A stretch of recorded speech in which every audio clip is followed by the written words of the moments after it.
Welcome to English in Fluency. I am Alex, and I am so happy you are here with me today.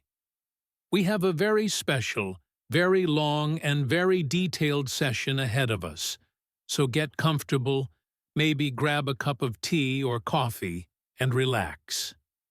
Today we are going to talk about something that every English learner feels, but very few people talk about openly. We are going to talk about the fear of not understanding everything. You know that feeling, right? You are listening to a conversation, or maybe watching a movie, and suddenly you hear a word you don't know, or the speaker talks too fast, and your brain just stops. You panic. You think, oh no, I missed that. I don't understand. I am not good enough. Well, today I want to tell you to stop. Stop right there. That feeling is normal. And today we are going to learn how to build confidence by accepting that you do not need to understand every single word. This is B1 English listening practice, but it is also a mindset shift. We are going to learn together how to be okay with partial understanding, because that is how you actually start to understand more. So, take a deep breath, and let's begin this journey together. Imagine for a moment that you are walking down a busy street in London. It is raining a little bit, just a light drizzle, and people are rushing past you with umbrellas. You are looking for a specific cafe, a place called the Blue Corner. You stop a kind-looking man wearing a big coat and ask him for directions. Now he is very friendly, and he starts speaking immediately. He says something like, "Oh, the Blue Corner? Yeah, you go straight down this road, past the post office, take a left at the traffic lights, and it's just tucked away behind the big library on the corner. You can't miss it." Now, if you are focused on being perfect, you might get stuck on the word tucked. What does tucked mean? Or maybe traffic lights is a phrase you know, but he said it so fast. In the past, you might have frozen. You might have thought, I didn't understand the word tucked, so I can't find the cafe. But today, we are going to change that. Let's listen to that sentence again. But this time, let's focus on the big picture, not the small details. He said, go straight, past the post office, left at the lights, behind the library. Even if you missed the word tucked, you heard behind the big library. Do you need to know exactly what tucked means to find the cafe? No, you do not. You have enough information. This is what we call partial understanding, and it is a superpower. Let's meet our first friend for today. His name is Marco. Marco is from Italy, and he has been learning English for about 2 years. He is at a B1 level, just like many of you.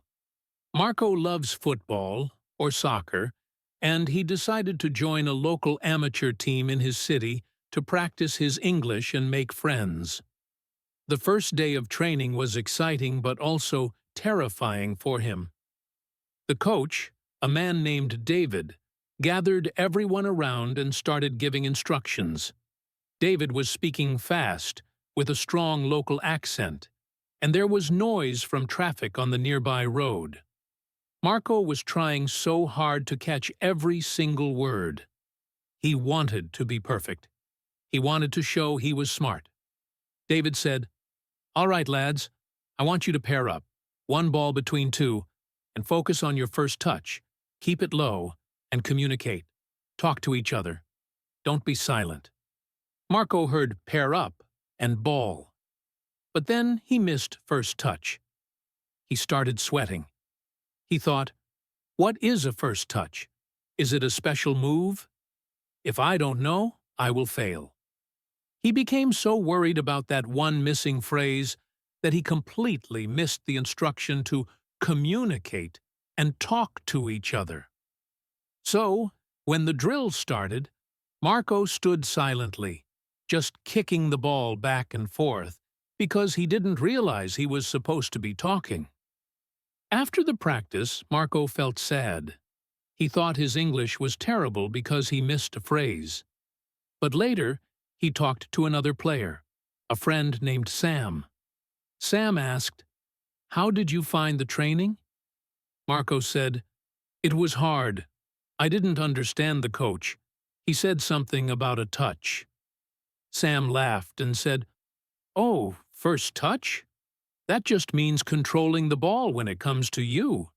Like stopping it nicely so you can pass it." Marco realized then that he actually understood the most important part. Pair up and get a ball. He could have just watched the others to see what first touch meant. He could have guessed from the context. If he had accepted that he didn't know that one phrase but kept listening, he would have heard the part about talking. This is the lesson for Marco, and for you. Do not let one missing word break your connection to the whole conversation. Now, let's do a little practice together. I am going to tell you a short story about a woman named Sarah. Sarah is at the airport. She is flying to visit her sister. I want you to close your eyes for a moment and just listen. Do not worry about writing anything down. Do not worry if you miss a word. Just try to get the general idea of what is happening to Sarah. Are you ready? Here we go. Sarah arrived at the airport 2 hours before her flight. She went to the check-in desk and dropped off her heavy suitcase. After that, she walked through security, took off her shoes and belt, and put her bag in the scanner. She felt a bit hungry, so she looked for a cafe. She found a small shop that sold sandwiches and coffee. She bought a chicken sandwich and a bottle of water. While she was eating, she looked at the departure board to check her gate number. It said, Gate 12. She finished her food, stood up, and started walking to Gate 12. On the way, she realized she forgot her book in her suitcase, so she stopped at a bookstore to buy a magazine for the flight. Okay, open your eyes. Now, let's see how much you understood. I am going to ask you some questions, and I want you to answer them in your mind. Number 1. Where was Sarah going? The story didn't say the city name, but it said she was flying to visit her sister. So, she was going on a trip. Number 2. What did she eat? She bought a chicken sandwich and water. Did you catch that? Maybe you missed chicken and just heard sandwich. That is okay. You still knew she ate food. Number 3. What problem did she have? She forgot her book. She had to buy a magazine. Did you understand that she went to a bookstore? Maybe you didn't hear the word bookstore. Maybe you just heard she bought a magazine. That is partial understanding, and it is enough. You knew she solved her problem. You see, you do not need to know that she bought a chicken sandwich specifically to understand that she had lunch. You do not need to know the word security to understand she took her shoes off. You can guess it was a check of some kind. This is how we listen in real life. We filter the information. Let's talk about another character. Let's call her Priya. Priya moved to a new country to study at university. She was living in a dormitory with other students. One evening, her roommate, a girl named Chloe, came into the room looking very excited. She started talking very fast. She said, "Priya, you won't believe it. I just won 2 tickets to the music festival this weekend. It's going to be amazing. 3 days of camping and live bands. But guess what? My friend can't go anymore, so I have an extra ticket. Do you want to come with me? We have to leave Friday morning, and we need to buy some tents and snacks. but it's going to be so much fun. Now, imagine you are Priya. You are tired from studying. You hear music festival, weekend, tickets, and come with me. You might miss the details about camping or Friday morning. You might even miss the word tents. But do you need all those details to understand the main point? No. The main point is an invitation. Chloe is happy, she has tickets, and she wants Priya to go. If Priya had focused on the word tents and panicked because she doesn't like camping or didn't know what a tent is, she might have missed the joy and the invitation. Instead, she can use her partial understanding. She can say, "That sounds great, Chloe. Tell me more about where we sleep." She admits she didn't catch everything, but she responds to the emotion. This builds confidence because it keeps the conversation going. It stops the silence.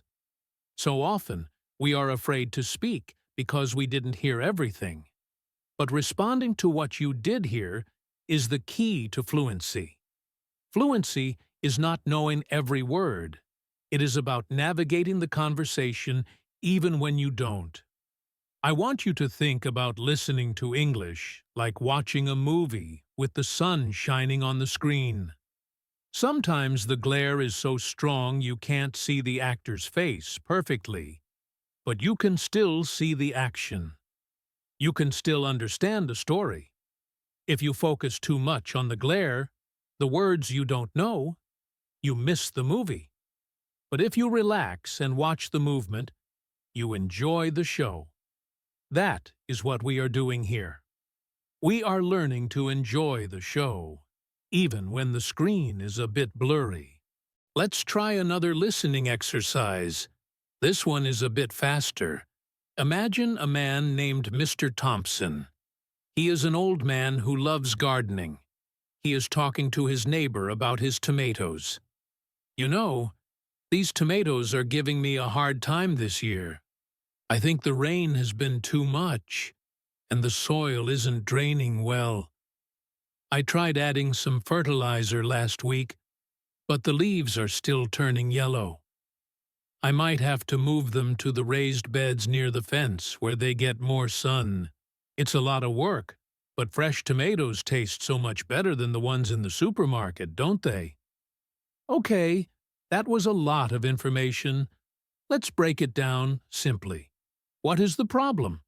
The tomatoes are not doing well. Why? Maybe too much rain. Maybe bad soil. What is he going to do? Move them to a different place. Why? Because they taste good.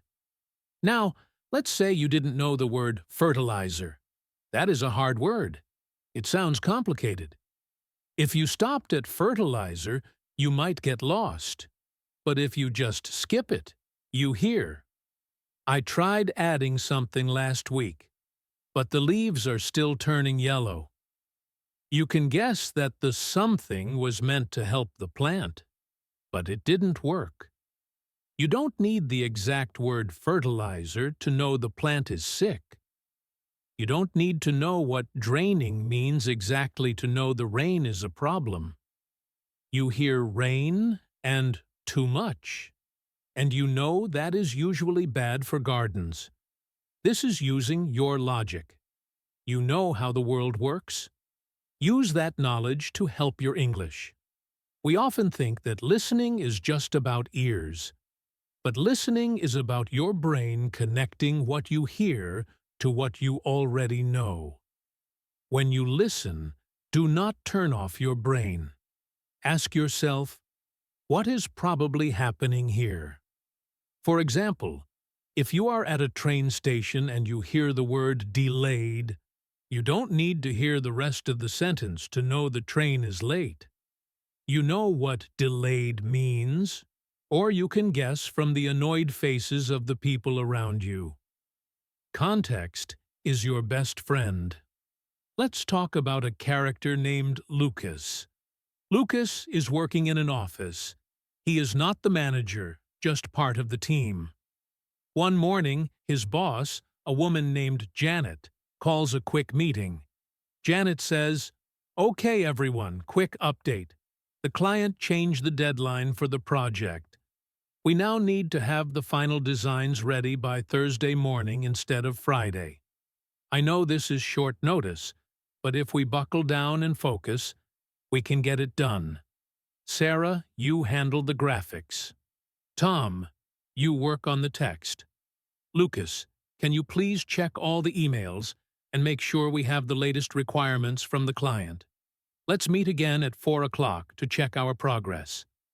Lucas is listening. He hears deadline, Thursday, designs. He hears his name, Lucas, and check emails. He might not know what buckle down means. It sounds strange. Buckle? Like a seatbelt? He might miss the phrase short notice. But he knows he has a job. Check emails. He knows the time is Thursday. He knows they are meeting at 4. That is enough for him to start working. Later he can ask Tom, "What did Janet mean by buckle down?" Tom will say, "It means work hard and focus." Lucas learns a new phrase, but he didn't let it stop him from working. That is confidence. This brings us to a very important point. You are allowed to not understand. You are allowed to guess. In fact, guessing is a sign of an intelligent learner. If you wait to understand 100% before you act or respond, you will wait forever. You will be silent forever. And we don't want you to be silent. We want you to speak. We want you to interact. We want you to live your life in English. So, give yourself permission to say, "I think you said this. Is that right?" Or, "Sorry, I missed that last part. Can you say it again?" But before you ask, try to guess. It makes the game more fun. Let's practice with a dialogue in your head. Imagine you are at a dinner party.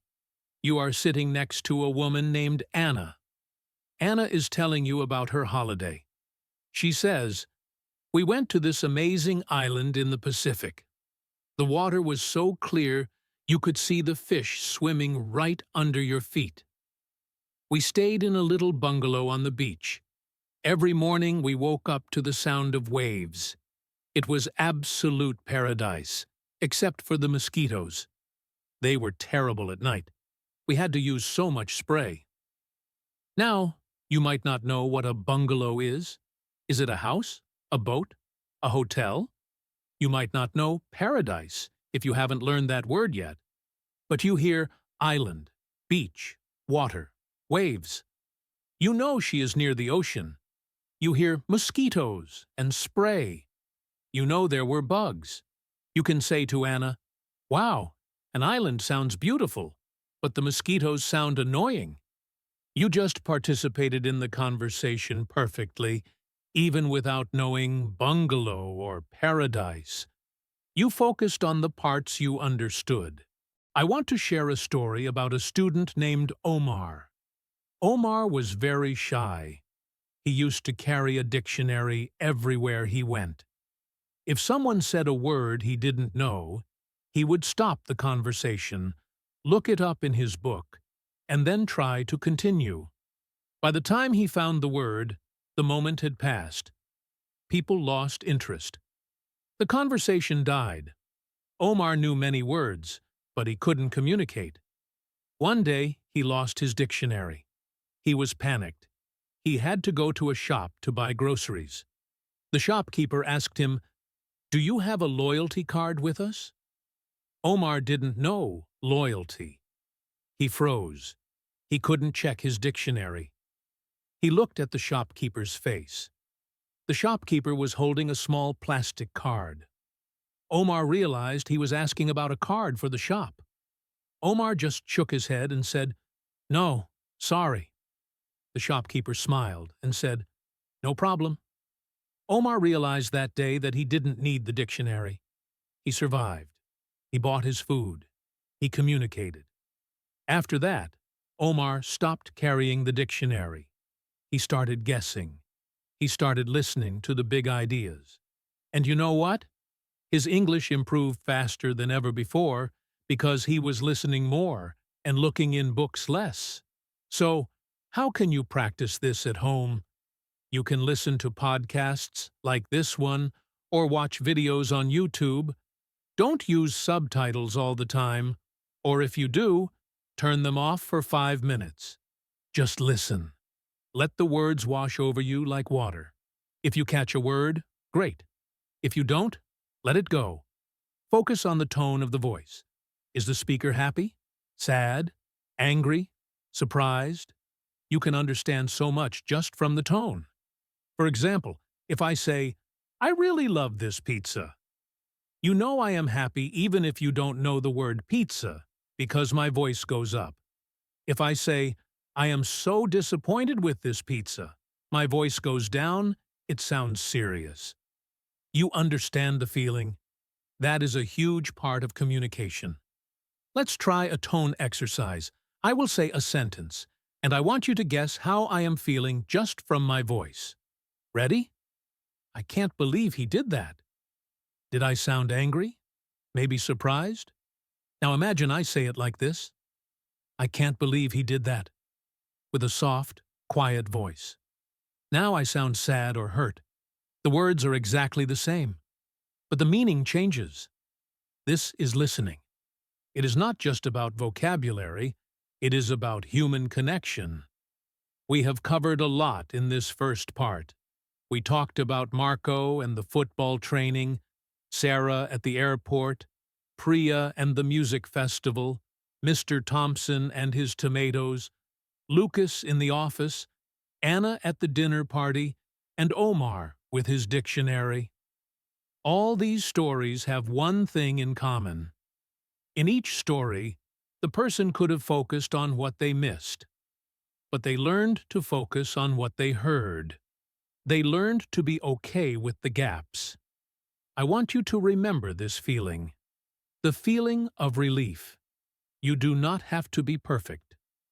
B1 English is not about perfection. It is about communication. It is about getting things done. It is about making friends. It is about ordering food, taking a train, doing your job. All of these things can be done even when you only understand 60 or 70% of what is said. In fact, native speakers often do not understand 100% of what is said. If you go to a bar in a busy city, even a native speaker will say, "What? I can't hear you." Or, "Sorry, I missed that." It is human. Before we finish this part, let's do one final visualization. Close your eyes again. Imagine you are on a bus. You are sitting by the window. You are not trying to understand every conversation on the bus. You are just watching the world go by. You hear bits and pieces. Someone laughs. Someone complains about the weather. The bus driver announces the next stop. You are relaxed. You are just absorbing the language. That is how I want you to feel when you listen to English. Relaxed, absorbing, not stressed, not panicking, just letting the language come in. This is the end of part 1. You are doing great. Take a break if you need to. Stretch your legs. Drink some water. And when you are ready, join me for part 2, where we will look at more specific situations, like talking on the phone and dealing with different accents. Remember, be kind to yourself. You are learning, and you are doing better than you think. See you in the next part. Welcome back to English in Fluency. I am Alex, and this is part 2 of our special session on building confidence by accepting partial understanding. I hope you had a good break and you are feeling relaxed. In the first part, we talked about the general idea of not needing to understand every word.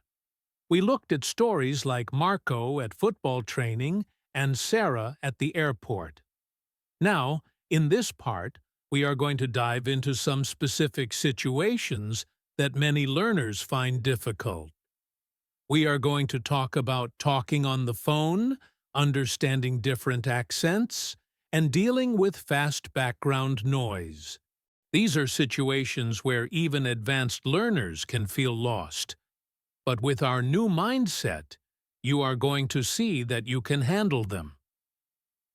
Let's start with the phone. Talking on the phone is often the scariest thing for English learners. Why? Because you cannot see the person's face.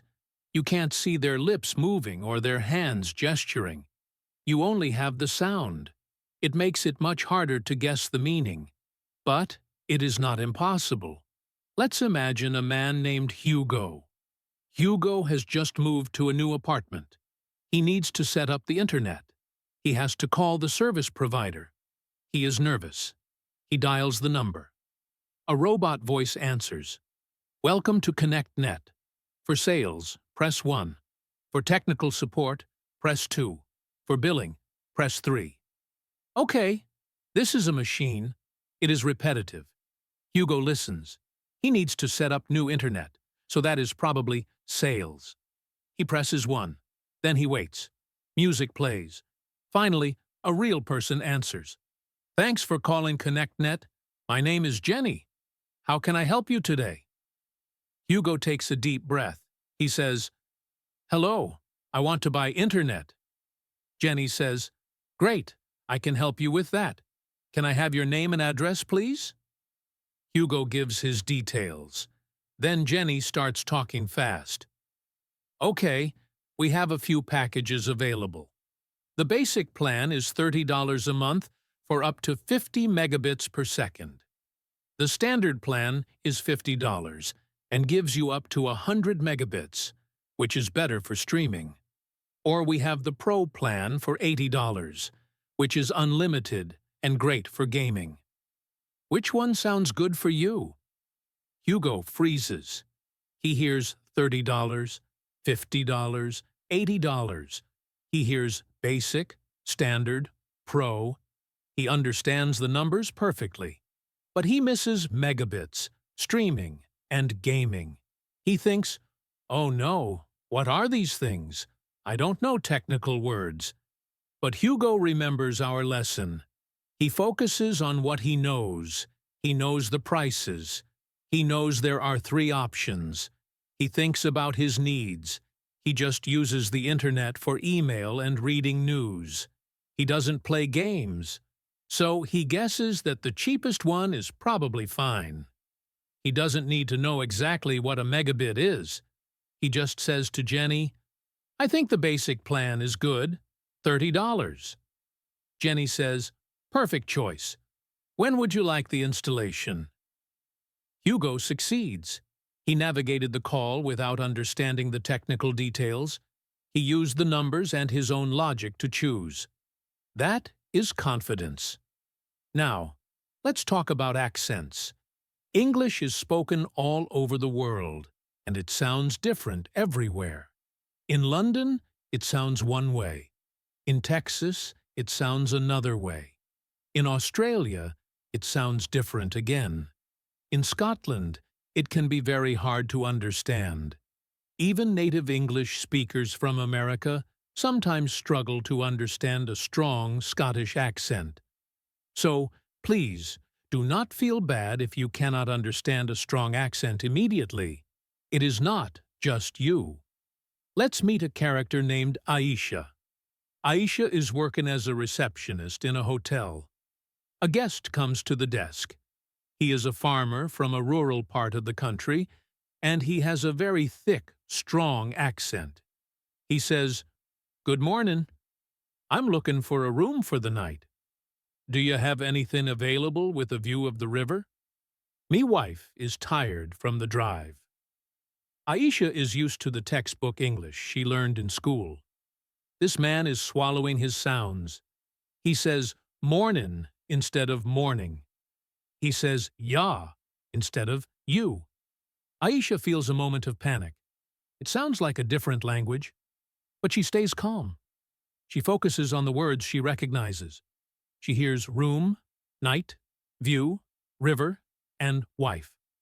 Even with the accent, She hears room for the night. She knows he wants a room. She hears view of the river. She knows he wants a specific location. She doesn't worry about the grammar he used. She smiles and says, "Good morning. Yes, we have a room available. Let me check if it has a river view." She repeats back what she understood to confirm. The man nods and smiles. The conversation continues. Aisha didn't need to understand his accent perfectly. She just needed to catch the key words. If you panic when you hear a strong accent, your brain closes up. If you stay calm and listen for familiar words, your brain stays open. Here is a practice exercise for accents. I am going to say a sentence, but I will imagine I am very tired and maybe not speaking clearly. I will mumble a bit. Listen carefully. I don't know about you, but I'm really tired today, and I just want to go home and sleep. Okay, now imagine I said it like this. I don't know about you, but I'm really tired today, and I just want to go home and sleep. It sounds very different, but you can still hear tired, go home, sleep. You understood the message. That is what matters. Another difficult situation is listening in a noisy place. This is something that happens in real life all the time. You are at a bar, a restaurant, or a party. There is music playing. People are laughing.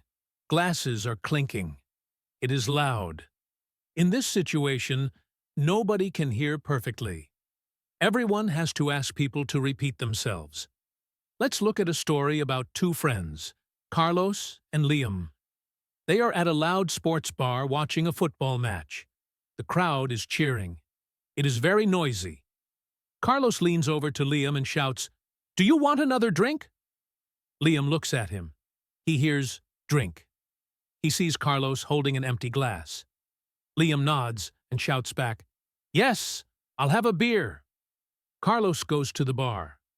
He didn't hear beer, he just heard yes.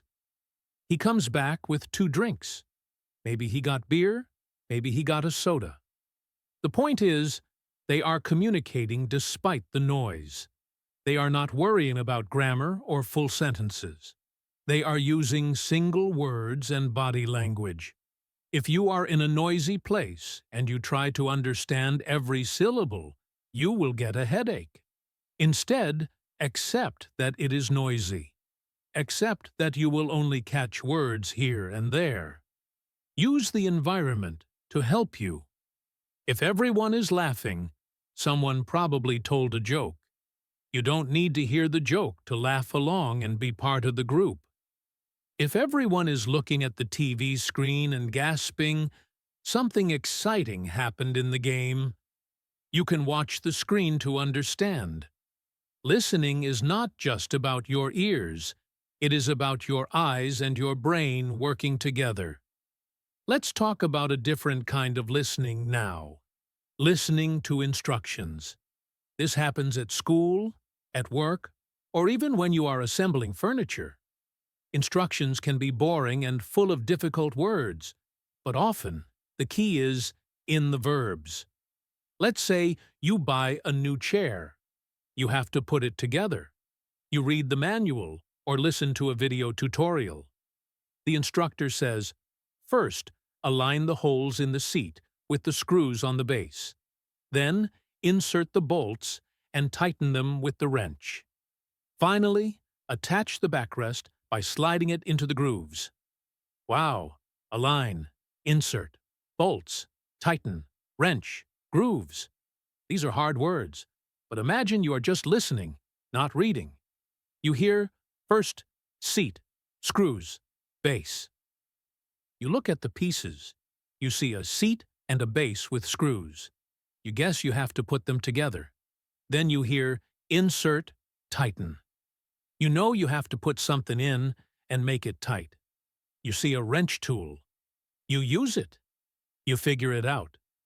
You might not know the word grooves, but you see a line where the backrest fits. You slide it in. You built the chair. You did it by understanding the action words and using your eyes. You accepted that you didn't know grooves, but you saw them. This is a very practical way to use partial understanding. It saves you time and stress. I want to tell you about a student named Yuki. Yuki was taking a cooking class in English. She loved to cook, but was nervous about the instructions. The chef, a man named Gordon, was very fast. He said, "Okay, chop the onions finely, sauté them in olive oil until they are translucent, then add the minced garlic and the diced tomatoes and let it simmer for 20 minutes. Yuki wrote down chop onions, oil, garlic, tomatoes, 20 minutes. She missed finely, sauté, translucent, minced, diced, and simmer. That is a lot of missing words. But she knew how to cook a little. She knew chop meant cut. She knew oil goes in the pan. She knew garlic and tomatoes taste good together. She put them in a pan and cooked them for 20 minutes. The sauce tasted delicious. Later, she asked Gordon, "What is simmer?" He showed her it means cooking slowly on low heat.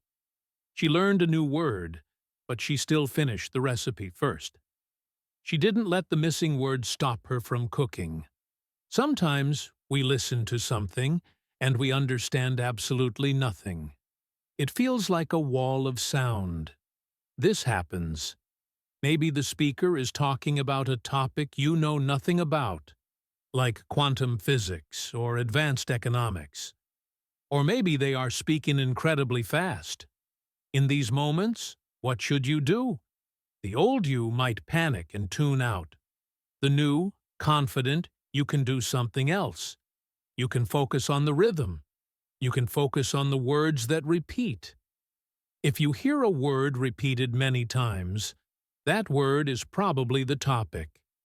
Even if you don't know what it means, you know it is important.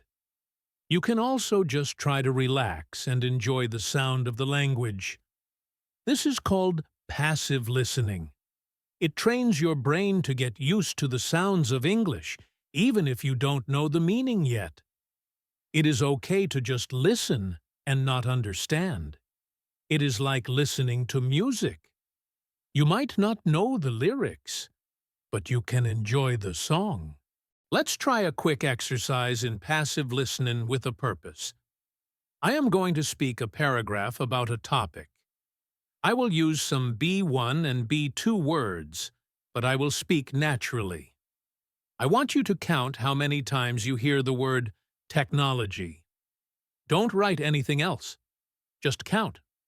Ready? Technology has changed our lives in so many ways. We use technology to communicate, to work, and to play. 50 years ago, nobody had the technology we have in our pockets today. However, some people think that technology is making us less social. They say we stare at screens instead of talking to each other. But others argue that technology connects us. What do you think? Is technology good or bad for us? Okay. How many times did you hear technology? 1, 2, 3, 4, 5. Even if you didn't understand the whole paragraph, you caught the main word. You know the topic was technology. That is a success. We have talked about phones, accents, noise, instructions, cooking, and passive listening. I hope you are starting to see a pattern. The pattern is that you are in control. You choose what to focus on.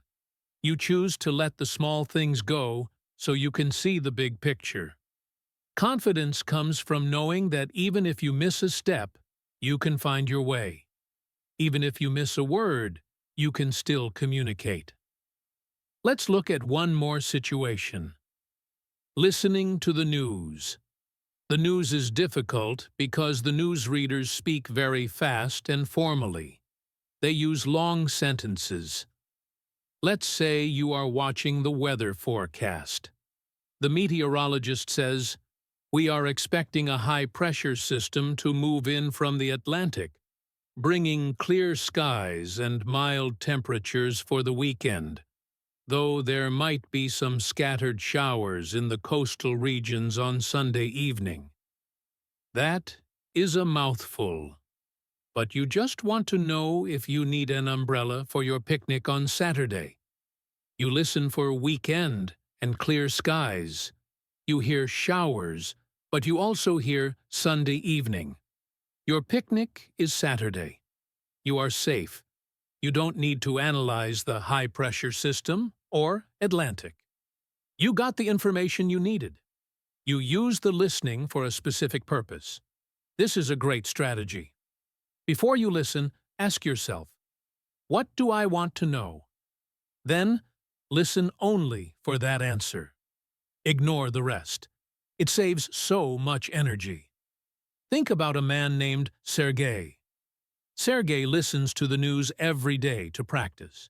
He used to get upset because he couldn't understand the political reports. Now, he just listens for the weather and the sports results. He understands those parts. He feels good because he understands something. He is building his confidence slowly. As he gets better, he will start to understand more of the politics, too. But he started with what he could handle. So, my friends, in Part 2, we explored the scary worlds of phone calls, strong accents, noisy rooms, complex instructions, and the fast-paced news. We saw characters like Hugo, Aisha, Carlos, Liam, Yuki, and Sergey navigating these worlds. They didn't understand everything. They missed words. They got confused sometimes. But they didn't stop. They kept going. They used the words they knew to bridge the gaps. This is the art of partial understanding. It is not about lowering your standards. It is about being smart. It is about surviving and thriving in the real world. Perfection is a beautiful idea, but it is not practical. Communication is practical. And communication is messy. It is full of interruptions, noise, slang, and mistakes. But it works. We connect. We share ideas. We live our lives. As we move toward the final part of this session, I want you to feel proud. You are learning a new way to think. You are letting go of the pressure to be a walking dictionary. You are becoming a fluent listener because you are learning to flow with the language, not fight against it. Take another deep breath.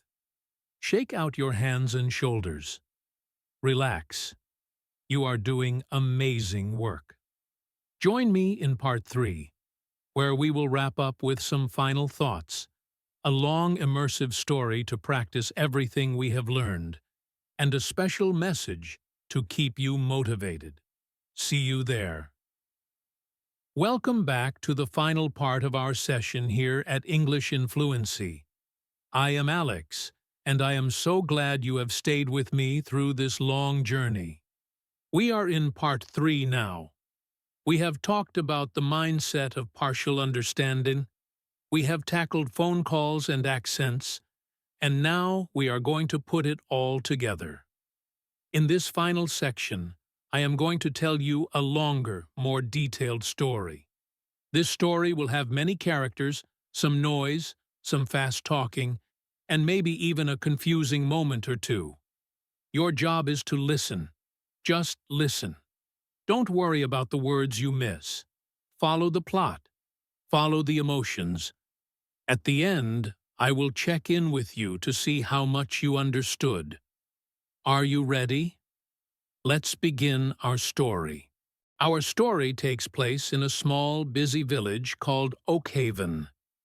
It is a sunny Saturday morning, and the village is hosting its annual summer festival. There are stalls selling food, games for children, and a band playing music on a stage. In the center of all the action is a woman named Martha. Martha is the organizer of the festival. She is running around, stressed but happy. She is wearing a yellow t-shirt so people can find her. Martha is looking for her assistant, a young man named Ben. She needs to tell him about a change in the schedule for the band. Martha spots Ben near the ice cream van. She runs over, out of breath. "Ben!" she shouts. "Ben, I have been looking everywhere." Ben turns around, holding an ice cream cone. He smiles. "Hi, Martha. Everything okay?" Martha shakes her head. "No, not really. The lead singer of the Rocking Horses has a sore throat. They can't play until 4 o'clock now, not 2 o'clock. We need to fill the gap. Can you go find the juggler? Ask him if he can perform for an extra hour starting at 2? Ben licks his ice cream. "The juggler? Okay, sure. Where is he?" Martha points to the other side of the park. "He should be near the children's carousel. Just tell him we will pay him extra." "Thanks, Ben." Ben nods and walks away, eating his ice cream. Now, let's switch our attention to a family visiting the festival. This is the Johnson family. There is Mr. Johnson, Mrs. Johnson, and their 2 children, Lily and Tim. They are tourists. They don't know the village well. They are standing in front of a large map board, looking confused. Mr. Johnson is trying to read the map, but the sun is reflecting off the glass, making it hard to see. "I can't read a thing," he says. "It's too bright." Mrs. Johnson looks around. "Maybe we can ask someone. Look, there is a man sitting on that bench." She points to an old man feeding pigeons. They walk over to him. "Excuse me," says Mrs. Johnson politely. "Can you tell us where the public toilets are, please?" The old man looks up. He smiles warmly. He speaks slowly, but with a thick, rusty voice. "Toilets? Aye. You see that big oak tree over there?" He points a shaky finger. "Yes," says Mr. Johnson. "Walk past that. Keep going straight until you see the flower shop. Turn left there. It's just behind the library building. Can't miss it." Mr. Johnson repeats the directions in his head. Past the tree, straight, flower shop, left, behind the library.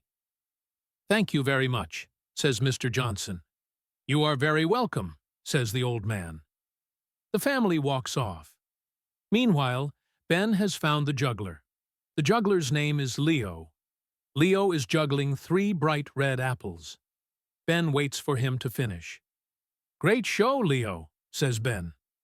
"Hey, thanks," says Leo, catching the apples. "Listen, Martha needs a favor. The band is delayed. Can you do an extra set? Start at 2 o'clock? Leo thinks for a second. He looks at his watch. 2 o'clock? I was going to go get lunch, but I suppose I can eat later. Sure, I'll do it. But tell Martha I need a bottle of water after." Ben laughs. "I'll tell her. Thanks, Leo." Ben runs back to find Martha. The music from the speakers is getting louder. The DJ is playing upbeat pop songs. People are dancing. Lily and Tim Johnson are dancing too. They are happy. Suddenly, the music stops. A voice comes over the loudspeaker. It is Martha. She is making an announcement. "Good afternoon, everyone. Welcome to the Oak Haven Summer Festival. We have a small change to the schedule. The live band will be playing at 4 o'clock instead of 2. But don't worry. We have the amazing Leo the Juggler performing right now on the main stage. Let's give him a big hand." The crowd claps. Lily pulls her dad's hand. "Daddy, Juggler, can we go?" Mr. Johnson laughs. "Okay, let's go." They push through the crowd to get to the stage. It is quite packed. They bump into a woman holding a hot dog. "Oh, sorry," says Mrs. Johnson. "No problem at all," says the woman with a smile. "It's busy here today." "Yes, it is," says Mrs. Johnson. "Is this your first time here?" asks the woman. "Yes," says Mrs. Johnson. "We are on holiday." "Oh, lovely," says the woman. You must try the local honey. It's sold at the stall over there. It's delicious." She points to a yellow stall. "Thank you, we will," says Mrs. Johnson. They keep moving. They finally find a spot to watch Leo. He is juggling 5 balls now. It is impressive. Tim is wide-eyed. "How does he do that?" he whispers. After the show, the family is hungry. "Let's get some lunch," says Mr. Johnson. "What do you want?" "Pizza," shouts Lily. "Burger," shouts Tim. Mr. Johnson looks at the food stalls. "I see a burger stand over there," he says, "and I think I smell pizza nearby." They decide to split up. Mrs. Johnson goes with Lily to get pizza, and Mr. Johnson takes Tim to get burgers. Mr. Johnson and Tim get in line for the burgers. The man in front of them is talking on his phone. He is speaking loudly. "I'm telling you, Dave, the game is on tonight. I can't miss it. No, I'm not coming back yet. I'm eating a burger. All right, bye." Tim laughs at the man's excitement. Finally, they get to the front of the line. The server asks, "What can I get you?" "1 cheeseburger, please," says Mr. Johnson. "And a chicken nugget meal for the little one," he says, pointing to Tim. "Do you want sauce with that?" asks the server. Mr. Johnson hears sauce. He thinks for a moment. "Ketchup, please," he says. "Coming right up," says the server. Meanwhile, Mrs. Johnson and Lily are at the pizza stall. It smells wonderful. "1 slice of margarita, please," says Mrs. Johnson, "and 1 slice of pepperoni." The pizza maker is moving fast. He spins the dough in the air. "Margarita and pepperoni," he repeats. "That will be 8 pounds, please." Mrs. Johnson fumbles in her bag for her purse. She takes out a 10-pound note. "Here you go." The pizza maker gives her the change and the pizza slices. They are hot. "Careful, Lily. It's hot," she warns. They meet back at the bench where the old man was sitting earlier. He has gone now. They sit down to eat. "This is good," says Tim, with ketchup on his face. "I like this festival," says Lily. "Yes," says Mrs. Johnson. "It's very lively. Everyone is so friendly." Just then, they hear the band start playing. It is 4 o'clock. The rocking horses are on stage. Even with the sore throat, the singer is doing his best. The music is loud and energetic. People are clapping. "The band is here," says Tim. "Let's go dance again." They finish their food quickly, throw the trash in the bin, and run to the stage to enjoy the rest of the afternoon. Okay, that was our story. A lot happened, right? Martha was stressed. Ben ate ice cream. The Johnson family got lost, found the toilets, watched a juggler, ate pizza and burgers, and listened to a band. Now, I want you to think about what you just heard. Did you understand every word? Probably not. Maybe you missed the name of the band. Maybe you missed margarita or pepperoni. Maybe you didn't catch public toilets immediately. But did you understand the story? Did you know that the family was looking for a bathroom? Yes. Did you know they ate food? Yes. Did you know there was a change in the schedule? Yes. Let's recap the key moments using partial understanding. When the old man gave directions, he said, "I." Maybe you don't know that "I" means yes. But you knew he was answering the question because he pointed his finger. When Martha announced the band was delayed, she used the word postponed or change or delay. Even if you only heard change, you knew the schedule was different. When the man in the line was on the phone, you didn't need to know who Dave was to know the man was excited about a game. You just needed to hear the tone. This story is a perfect example of real life. In real life, there are interruptions. There are background noises like music and crowds. There are different voices. An old man, a stressed woman, a juggler, a server. If you can follow this story, you can follow a day in your life in an English-speaking country. You don't need to know every ingredient in the pizza to know it is pizza.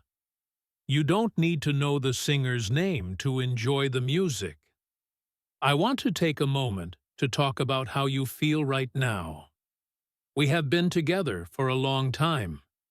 You have listened to thousands of words. You have practiced focusing on the big picture. You have practiced ignoring the small, confusing details. How does it feel? Do you feel a little lighter? I hope so. The pressure to be perfect is heavy. It weighs you down. When you drop that pressure, when you say, "It is okay if I don't understand that word," you become lighter. You become faster. You become more confident. Confidence is not about knowing everything. Confidence is about trusting yourself. It is trusting that even if you miss a step, you won't fall. You will just keep walking. Think about Ben in the story. He didn't panic when Martha told him about the schedule change. He just went to find the juggler. Think about Mr. Johnson. He couldn't read the map because of the sun, but he didn't get angry. He asked for help. Asking for help is a sign of confidence, not weakness. It shows you are actively trying to communicate. So, my dear listeners, as we finish this marathon session, I want to give you a final challenge. For the next week, I want you to try one thing. I want you to listen to something in English every day. A podcast, a video, a song, and I want you to purposely ignore the words you don't know. When you hear a word you don't recognize, I want you to smile at it, wave at it in your mind, and let it pass. Do not pause. Do not look it up. Just keep going. Focus on the words you do know. Focus on the feelings. At the end of the week, I guarantee you will feel different. You will realize that you understood more than you thought. You have the power to improve your listening. You have the ears to hear, the brain to process, and the heart to connect with the language. English is not a test to be passed. It is a tool to be used. It is a bridge to meet people like Martha, Ben, the Johnson family, and the juggler. It is a way to enjoy festivals, order food, and make friends. Don't let the fear of a missing word stop you from crossing that bridge.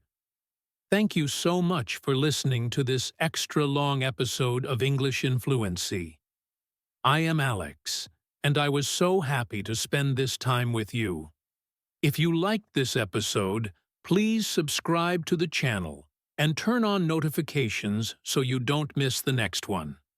Share this video with a friend who is also learning English, because learning together is always better. And remember, be kind to yourself. Accept the partial understanding. Embrace the gaps. And keep listening. Until next time, take care and goodbye.